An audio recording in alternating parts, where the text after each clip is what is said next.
好來繼續來看這件發生在高雄大社車禍，這是一個77歲老先生，可能是為着要扣手機啊，結果這個車鑽出去，逆向弄到停在路邊的6台機車，附近不少的住戶攏着青驚，啊那老先生家己嘛皮喘。白色的轎車愈駛愈偏，直接駛過車道，後一秒出大代志，弄到路邊的幾排機車，一個零件3公滿死過。坐落來，車哥繼續向前，到弄到電火條瓦，才停落來。停左邊，所以叫他不要跑。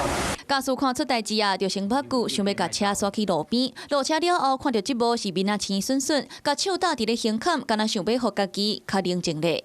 啊，撞了幾台啊？6台吧。6台車都你的嗎？沒有啦，其他有的是學生的啦，他就是很大聲啦。聽到這大聲，厝邊攏驚甲害氣，趕緊出來看賣。逆向撞過來了，他好像是要撿手機，他只是說他撞到頭暈暈的這樣。哦，安尼哦。撞到胸部。77歲吳姓老公啊，昨早起11點左右，賽車經過高雄大社的萬金路，敢若是要扣手機啊，才會造成連續兩個車禍。